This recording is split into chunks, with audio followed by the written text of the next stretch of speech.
Hello friends, आप देख रहे हैं आपका चैनल शेयर बाजार विद आयुष। और दोस्तों बात किसके बारे में करेंगे? बात करेंगे दोस्तों कि इस हफ्ते में कौन कौन से वो इवेंट्स हैं जिनके ऊपर हम सबको हमारी नज़र रखनी है।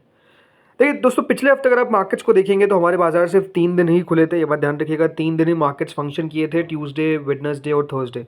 मंडे को भी हॉलीडे था और फ्राइडे को भी हॉलीडे था। लेकिन पिछला हफ्ता कह सकते हैं मार्केट्स के लिए बहुत बढ़िया रहा, क्योंकि दोस्तों निफ्टी अगर आप देखेंगे तो रोजाना बढ़ता हुआ दिखा। और पिछले 5 दिनों में अगर आप देखेंगे तो क्लोज टू 6.5% तक की तेजी आपको निफ्टी में देखने को मिल गई। तो मार्केट्स बहुत बढ़िया तरीके से दोस्तों बढ़ते हुए नजर आए। निफ्टी जो है वो करीबन 23,851 पर बंद हुआ। सेंसेक्स की क्लोजिंग करीबन 78,553 पर आई, करीबन 1,500 पॉइंट्स ऊपर थर्सडे के दिन बंद हुआ, जो करीबन 2% के आसपास की तेजी होती है। और यहाँ पर भी अगर आप देखेंगे लास्ट 5 दिनों में तो मोर देन 6% का जो उछाल है वो सेंसेक्स पे आपको देखने को मिल गया। तो ये बात क्लियर थी कि दोस्तों जो हम टैरिफ के कारण गिरे थे, उस टैरिफ की गिरावट को तो हमने पीछे छोड़ दिया। और पिछले 1 महीने में अगर आप देखेंगे तो क्या हुआ, देखिए हम तेज़ी से पहले नीचे आए क्योंकि वो पूरा ग्लोबल अनसर्टेनिटी, मार्केट्स बिल्कुल तेज़ी से नीचे गया।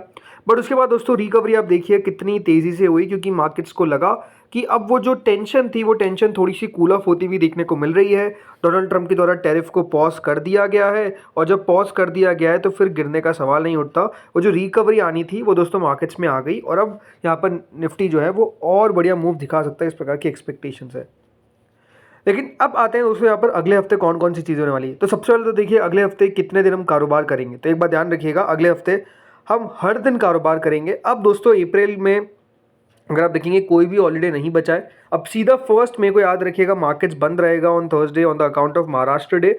लेकिन इस पूरे महीने के अंदर ये बात ध्यान रखिएगा, अब कोई हॉलीडे नहीं आने वाला है। यानी इस महीने में ये जो हफ्ता रहेगा इसमें पूरे हम 5 दिन कारोबार करेंगे। पांचों दिन जो है दोस्तों बाजार इस बार आपको कारोबार करता हुआ नजर आएगा। कोई भी हॉलीडे जो है वो दोस्तों याद रखिएगा इस बार नहीं है। तो मार्केट्स पूरे 5 दिन खुलेगा।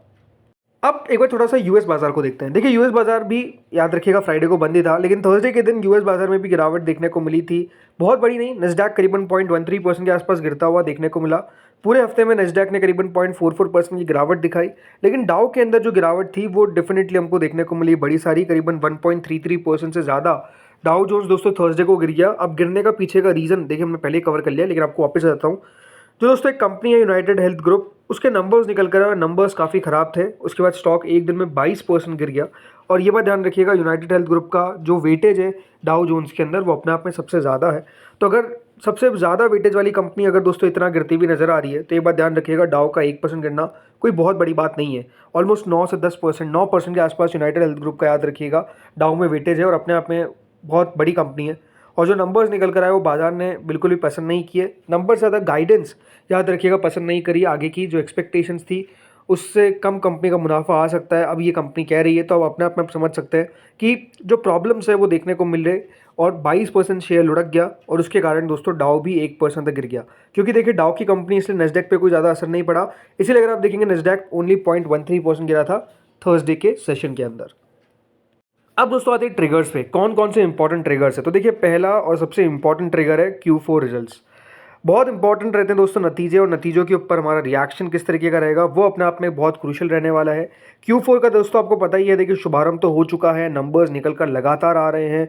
अभी देखिए कल के दिन अगर आप देखेंगे तो नंबर्स निकल कर आए यस बैंक के, HDFC के, ICICI के। और अच्छी बात यह है कि दोस्तों बैंकिंग सेक्टर ने धमाकेदार नंबर्स दिए हैं।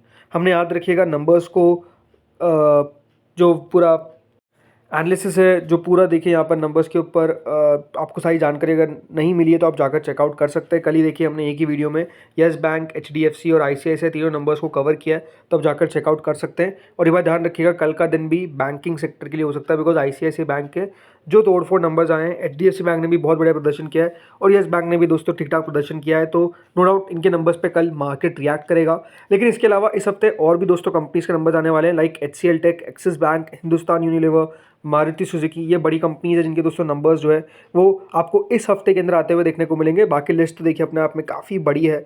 काफ़ी कंपनीज जो है, जैसे हेवल्स आप देखिए 22 अप्रैल को अपने नंबर्स पेश करेगी, M&M फाइनेंस अपने नंबर्स पेश करेगी, टाटा कॉम अपने नंबर्स पेश करेगी, बजाज हाउसिंग फाइनेंस अपने नंबर्स पेश करेंगे। तो आप समझ सकते हैं दोस्तों यहाँ पर बहुत सारी कंपनीज है जो यहाँ पर अपने नंबर्स इस हफ्ते के अंदर पेश करने वाले हैं। तो बाजार का उन सब पर रिएक्शन रहने वाला है। लेकिन हाँ, जो बड़े नंबर्स है उसमें दोस्तों HCL tech, Axis bank, HUL और मारुति, इनके नंबर्स काफ़ी इंपॉर्टेंट रहने वाले हैं क्योंकि हैवी वेट है। इसके अलावा दूसरी चीज़ जिसके ऊपर हमको नज़र रखनी है दोस्तों वो क्या है, वो है देखिए FIIs की एक्टिविटी। देखिए FIIs ने फिर से कह सकते हैं भारत का रुख किया है और पिछले हफ्ते तीनों दिन जब हमने ट्रेडिंग करी, तीनों दिन दोस्तों FIIs की खरीदारी आई। पहले दिन 6,000 करोड़ 15 अप्रैल को, दूसरे दिन 3,936 करोड़ और 17 अप्रैल को 4,667 करोड़। और हमेशा एक बात ध्यान रखिए, FIIs का जैसे मैं आपको कहता हूँ पैसा बड़ी सेम होता है, लेकिन FIIs के पैसे की महत्व ज़्यादा होती है। DIIs खरीदते तो देखिए बाजार उतना रिएक्शन नहीं देता है, लेकिन FIIs खरीदते तो बाजार रिएक्शन देता है। और हमेशा एक बात ध्यान रखिए, अगर FIIs बेच रहे हैं तो DIIs खरीदेंगे, और अगर DIIs बेच रहे हैं तो FIIs खरीदेंगे। DIIs का दोस्तों ये डेटा है, और अगर आप देखेंगे DII ने तीनों दिन पिछले बेचा 1900 करोड़, 2500 करोड़, 2000 करोड़।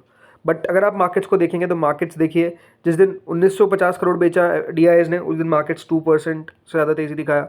16 अप्रैल को जब बेचा तो 0.47% बढ़ा, 17 अप्रैल को जब बेचा तो 1.77% बढ़ा। और ये अगर आप देखेंगे जब DIIs खरीदते हैं तो मार्केट्स उतना तेज़ी से नहीं बढ़ते, बल्कि बाजार में गिरावट देखने को मिल जाती है। तो ये देखिए डिफरेंस है। अब लग क्या रहा है दोस्तों कि FIIs को पता है कि सबसे ज़्यादा अगर कोई सेफ बेट है तो वो इंडिया है। क्यों? बिकॉज अगर आप देखेंगे US और चाइना के बीच में तो अभी एक युद्ध सा चढ़ा हुआ है कि कौन कितना टैरिफ्स कितने पर लगा सकता है। अगर देखिए इनके बीच में डील एक निकल कर आ जाती है तो अपने आप में वो मार्केट्स के लिए और पॉजिटिव होगा। लेकिन मैंने पहले भी कहा था कि देखिए इंडिया को टैरिफ का उतना असर क्यों नहीं पड़ता है, बिकॉज इंडिया कोई एक्सपोर्ट ओरिएंटेड कंट्री नहीं है कि हम हमारा जो पूरी इकोनॉमी है वो एक्सपोर्ट पे निर्भर है। अगर हम एक्सपोर्ट नहीं करेंगे तो हमारी इकोनॉमी ढह जाएगी। नहीं, इंडिया का बहुत स्मॉल परसेंटेज है दोस्तों जो एक्सपोर्ट होता है, क्योंकि हमारे यहाँ पर कंजम्पशन हमारी कंट्री के अंदर ही दोस्तों काफ़ी चाहिए, तो वहीं हमारा कंजम्पशन पूरा हो जाता है, तो एक्सपोर्ट तक तो बात आती नहीं है, राइट। तो ये बात ध्यान रखिए कि अगर हमारी एक्सपोर्ट ओरिएंटेड इकोनॉमी नहीं है तो ज़्यादा असर नहीं पड़ेगा टैरिफ का। हाँ, कुछ सेक्टर्स हो सकते हैं जिस पे बहुत नेगेटिव असर पड़े, बट पूरी इकोनॉमी पे असर पड़ेगा ऐसा नहीं होने वाला है। इसीलिए अगर आप देखेंगे जो रिकवरी आई वो किसी भी ग्लोबल मार्केट्स में नहीं आई, लेकिन हमारे मार्केट्स में आ गई। टैरिफ के बाद जो बाजार गिरे थे वो सारा रिकवर कर गए, क्योंकि हमारी इकोनॉमी इस तरह की है। और इसीलिए दोस्तों FIIs को भी लग रहा है कि अगर अभी सेफ बेट कहीं है तो वो इंडिया है। इसलिए दोस्तों FIIs ने अगर आप देखेंगे अपना रुख चेंज किया। पिछले हफ्ते तो बेचा था, पिछले हफ्ते तो जब दोस्तों बाजार गिर रहा था, अनसर्टेनिटी थी, तो FIIs भी बेच रहे थे। ऐसा नहीं है कि दोस्तों, अगर ये बात ध्यान रखिए, US के मार्केट्स 15-20% गिर गए तो हमारे मार्केट्स इतने सक्षम है कि बिल्कुल भी नहीं गिरेंगे, ऐसा नहीं होने वाला है। लेकिन अगर बाजार वहाँ की रिकवर करेंगे तो हमारे और तेज़ी से रिकवर कर सकते हैं। इस प्रकार की एक्सपेक्टेशन सब लाकर चल सकते हैं। इसीलिए दोस्तों FIIs का पैसा बहुत इंपॉर्टेंट रहेगा कि कितना आता है, ये देखने वाली बात रहेगी। अगली चीज़ है दोस्तों US का टैरिफ। अब यहाँ पर दोस्तों कहा जा रहा है कि पहला शॉक वेव जो है वो ट्रम्प के टैरिफ का हिट करता हुआ देखने को मिल रहा है पूरी दुनिया की इकोनॉमी में, क्योंकि जिस तरीके से दोस्तों डोनाल्ड ट्रम्प ने टैरिफ लगाया, अब उसका असर जो है वो धीरे धीरे करके पड़ता हुआ नजर आएगा। इसी बीच देखिए जो IMF है उसने भी बताया कि जो इकोनॉमिक ग्रोथ का आउटलुक है वो लोअर करते हुए नज़र आ सकते हैं। जो नए प्रोजेक्शंस दे रहे हैं जो ट्यूसडे को रिलीज़ किया जाएगा, जो ट्यूसडे को रिलीज़ किया गया, उसमें दोस्तों बताया गया कि जो प्रोजेक्शंस है वो आने वाली इकोनॉमी में ये है कि थोड़ी सी ग्रोथ लोअर हो सकती है। लेकिन स्टिल एक बात ध्यान रखिएगा, IMF ने ये कहा है कि रिसेशन उनको नहीं लगता कि आता हुआ नजर आएगा। तो ये बात अच्छी है कि अभी भी वो रिसेशन नहीं आएगा, इस प्रकार की बातें कर रहे हैं। बट स्टिल जो इकोनॉमिक ग्रोथ है उसमें तो देखिए एक डैमेज हुआ है, उसके पीछे का रीज़न है डोनाल्ड ट्रम्प के पॉलिसीज़। ये देखना होगा कि इस हफ्ते किस तरीके से दोस्तों जो डोनाल्ड ट्रम्प है वो अपने टैरिफ को लेकर काम करते हैं। क्या US और चाइना के बीच में कोई डील निकल कर आती है, नहीं निकल कर आती है, बिकॉज डोनाल्ड ट्रम्प ने कहा है कि हमारी बातचीत जो है वो अच्छी हो रही है चाइना से। तो देखना होगा कि चाइना और US क्या कोई बीच का रास्ता निकल पाते हैं, नहीं निकाल पाते हैं, वो देखने वाली चीज़ होगी। इसके अलावा देखिए अगर मैं बात करता हूँ ग्लोबली और कौन से इंपॉर्टेंट इवेंट्स होने वाले हैं, तो देखिए वैसे तो मंडे को ये बात ध्यान रखिएगा बहुत सारे बाजार बंद है। United kingdom, Germany, Switzerland, Italy, France, Spain, Australia, Hong Kong, ये सब बाजार अगर आप देखेंगे ईस्टर के कारण दोस्तों हॉलीडे बनाएंगे कब? मंडे को। तो कल के दिन बहुत सारे जो मार्केट्स है वो बंद है। बाकी अगर आप देखेंगे साउथ अफ्रीका यहाँ पर भी बंद है, बट आंसर का मतलब नहीं है। 23 अप्रैल को दोस्तों कुछ इंपॉर्टेंट डेटा आएंगे, जैसे S&P ग्लोबल मैन्युफैक्चरिंग PMI का डेटा निकल कर आएगा। इसके अलावा S&P ग्लोबल सर्विसेज PMI का डेटा निकल कर आएगा for the month of April. इसके अलावा न्यू होम सेल्स आएगी, क्रूड ऑयल इन्वेंट्रीज का डेटा आएगा। ये सब दोस्तों देखना होगा कि किस तरीके के नंबर आते हैं। बाकी देखिए 24 अप्रैल को सबसे इंपॉर्टेंट इनिशियल जॉबलेस क्लेम्स का डेटा आने वाला है। देखना होगा कि किस तरीके से दोस्तों जॉबलेस क्लेम जो है वो US में रहता है, कितना यहाँ पर काम चल रहा है। तो यही कुछ इंपॉर्टेंट इवेंट्स हैं। तो ये हफ्ता दोस्तों उतने कोई बहुत बड़े इवेंट्स होने वाले हैं ऐसा नहीं होने वाला है। इस हफ्ते में कोई बहुत ज़्यादा बड़े इवेंट्स नहीं है, तो मार्केट्स में बाहर का एक्शन कम रहने वाला है। सिवाय अगर आप देखेंगे एक टैरिफ की बात है जिससे मार्केट्स थोड़ा सा घबराता है। वो टैरिफ देखना होगा कि कहाँ तक अब पहुँचता हुआ दिखता है। बट आई थिंक मुझे लगता है कि जो US के प्रेसिडेंट है डोनाल्ड ट्रम्प, उनको भी समझ में आ गया कि टैरिफ ज़्यादा उनको हार्म कर रहा है रादर देन दूसरी कंट्रीज़ को। बाकी दोस्तों देखना होगा कि इस बार गोल्ड क्या करता है, क्या 1 लाख रुपए सोना पहुंच जाता है। आप लोग मुझे कमेंट सेक्शन में बताइए कि क्या इस हफ्ते हम 1 लाख के पार सोने को जाता हुआ देखेंगे। देखिए दिल्ली के अंदर ऑलमोस्ट 98,340 का प्राइस चलता हुआ नजर आ रहा है for the 10 gram of 24 carat gold.